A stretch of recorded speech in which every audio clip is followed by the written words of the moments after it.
राधे राधे। नमस्कार। उम्मीद करती हूँ आप सभी लोग अपने अपने घरों में अच्छे, खुश और मस्त होंगे। एक मधुबन गांव में एक सुमन नाम की लड़की रहती थी। उसकी उम्र 12 वर्ष थी। वो कभी भी स्कूल नहीं जाती थी। गांव के लोग उसे पगली पगली कहते थे। गांव के लोगों ने सुमन के पिताजी से उसकी शादी करने को कहा। उन्होंने कहा सुमन की जल्द से जल्द शादी कर दो, अन्यथा बाद में बहुत ज्यादा मुश्किल होगी। सुमन के पिताजी इस बात से सहमत थे, पर सुमन इस बात से सहमत नहीं थी। वो देश में अपना नाम कमाना चाहती थी। वो कुछ करना चाहती थी। सुमन ने शादी करने से मना कर दिया। सुमन बहुत अच्छी चित्रकार थी, पर गांव के लोग इस बात से अनजान थे।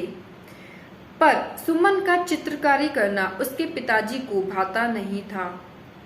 कई बार तो सुमन के पिताजी उसके बनाए हुए चित्रों को जला देते थे। तो सुमन ने अपने पिताजी से कहा, आप मेरे बनाए हुए चित्रों को तो जला सकते हैं, पर भगवान ने जो मुझे हुनर दिया है आप उसे कभी नहीं जला सकते। उसने चित्रकारी करना जारी रखा। सुमन ने हार नहीं मानी। एक बार की बात है, सुमन चित्रकारी करने में इतना खो गई कि उसको पता ही नहीं चला कि उसके पिताजी उसके पास आकर खड़े हो गए। उसके पिताजी ने उससे बोला, सुमन तुम नहीं मानोगी। सुमन ने कहा, पिताजी आप मुझे आगे बढ़ता हुआ नहीं देखना चाहते हैं। आप नहीं चाहते हैं मैं कुछ करूं, मैं कुछ बनूं। तो सुमन के पिताजी ने सुमन से कहा, सुमन तुम पागल हो, गांव के लोग शायद सही कहते हैं। तो सुमन ने अपने पिताजी से कहा, पिताजी आप जानते हैं दुनिया में जितने भी बड़े काम हुए हैं वो पागलों ने ही किए हैं और पागल ही करते रहेंगे, और उन्हीं पागलों में से मैं एक हूं। उसने चित्रकारी करना जारी रखा। सुमन के लिए ये सब कुछ करना आसान नहीं था, बहुत मुश्किल था। सुमन को अपने पिताजी को समझाना ही मुश्किल था। जब वो अपने पिताजी को ही नहीं समझा सकती थी, तो फिर वो गांव के लोगों को और लोगों को कैसे समझाती। कई बार तो ऐसा होता था कि सुमन बहुत ज्यादा दुखी हो जाती थी।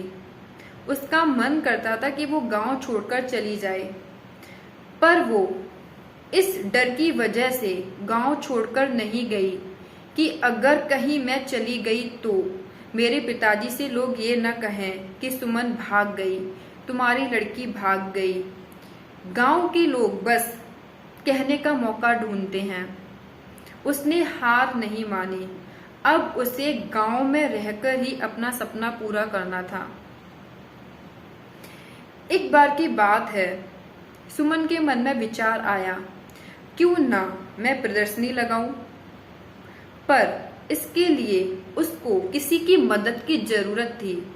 सुमन अपने पिताजी के पास गई और बोली, पिताजी क्या आप मेरी मदद करेंगे, मैं कुछ करना चाहती हूँ। उसके पिताजी ने कहा, क्या। सुमन ने कहा, मैं प्रदर्शनी लगाना चाहती हूँ, इसमें मुझे आपकी मदद चाहिए। अगर मैं प्रदर्शनी लगाऊंगी तो गांव के लोगों को मुझ पर गर्व होगा, गांव के लोग मेरा हुनर देखेंगे। तो सुमन के पिताजी ने कहा कि तुम पर किसी को गर्व नहीं होगा। तो सुमन ने अपने पिताजी से कहा, चलो देखते हैं किसकी जीत होती है, किसकी हार होती है। तो सुमन के पिताजी ने कहा, अगर तुम हार जाती हो तो तुम अपनी चित्रकारी करना बंद कर देना और यहाँ से शादी करके चली जाना। सुमन ने कहा, ठीक है पिताजी, पर आपको आसपास के 10 गांव में मेरी प्रदर्शनी का प्रचार प्रसार करना होगा। सुमन के पिताजी ने कहा, ठीक है। अब सुमन के पिताजी, सुमन और सुमन के पिताजी के कुछ दोस्त उस प्रदर्शनी के प्रचार प्रसार में जुट गए। उस प्रदर्शनी का उद्घाटन करने के लिए जिला अधिकारी आए और उन्होंने सुमन से बोला कि तुम्हारे जैसे बच्चे ही देश में अपना नाम कमाते हैं, मुझे तुम पर गर्व है। अब जो सुमन ने प्रदर्शनी लगाई थी गांव में, आसपास के जो गांव के लोग थे वो आने लगे देखने के लिए। सुमन की चित्रकारी इतनी अच्छी थी कि जो भी देखता उस चित्रकारी में खो जाता था। उस चित्रकारी में माँ और बच्चे का प्रेम था, गांव की सुंदरता थी, लोग खो जाते थे चित्रकारी में। लोग सुमन को राशि देते, सम्मान देते। ये सब कुछ होने के बाद सुमन ने अपने पिताजी से कहा, पिताजी किसकी जीत हुई, किसकी हार हुई? पिताजी ने कहा, बेटी तुम्हारी जीत हुई, मैं शायद गलत था जो तुम्हें रोकता रहा। सुमन ने कहा, नहीं पिताजी, आप सही थे, शायद आप नहीं रोकते तो मुझे वो शक्ति कहाँ से मिलती, मैं ये कैसे कर पाती। आपने जितना मुझे रोका मैं उतना मजबूत बनती गई और प्रयास करती रही और मैंने चित्रकारी करना जारी रखा। ये सब कुछ पिताजी आपकी वजह से हुआ है। सुमन ने अपने पिताजी से कहा, पिताजी आपने नोटिस किया, आपने ध्यान दिया, आस पास के गांव के सभी लोग आए थे पर हमारे गांव के बहुत कम लोग आए थे। जानते हैं क्यों? क्योंकि पिताजी, गांव के लोग हमारी तरक्की नहीं चाहते हैं, वो हमें बढ़ता हुआ नहीं देखना चाहते हैं, इसलिए नहीं आए वो लोग। सुमन धीरे धीरे करके फेमस होने लगी थी, गांव से लेकर शहरों तक। पर भगवान को कहाँ मंजूर था। एक दिन सुमन का एक्सीडेंट हो गया और एक्सीडेंट में उसके दोनों हाथ कट गए।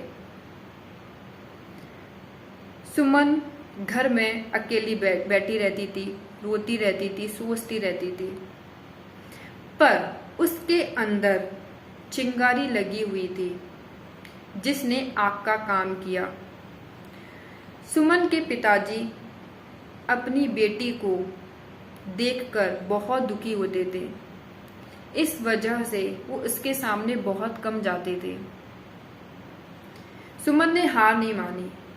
अब सुमन ने कहा, पहले मेरी लड़ाई मेरे पिताजी से थी, गांव वालों से थी, अब मेरी लड़ाई किस्मत से है, अब मैं किस्मत से लड़ूंगी।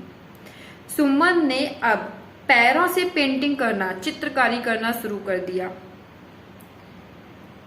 उसने चित्रकारी करना नहीं छोड़ा, वो पैरों से भी चित्रकारी करना सीख गई और उसमें माहिर हो गई। इस तरह से सुमन का नाम देश, शहरों, गांव, हर जगह तक फैल गया। तो हमें इस कहानी से ये सीखने को मिलता है कि हमें कभी भी हार नहीं माननी चाहिए। इंसान मरता है किसी हादसे में, पर उसके हौसले कभी नहीं मरते, उसके जज्बात कभी नहीं मरते। हमें कभी भी हार नहीं माननी चाहिए, हमें प्रयास करते रहना चाहिए, फिर वही होगा जो आप चाहते हैं। हम किस्मत से लड़कर भी वो चीज हासिल कर सकते हैं जो हम चाहते हैं, बस प्रयास और धैर्य। उम्मीद करती हूँ आपको ये वीडियो पसंद आया होगा और आपको कुछ सीखने को जरूर मिला होगा। Thanks for watching this video. Please like, subscribe, comment, share जरूर कीजिए। राधे राधे।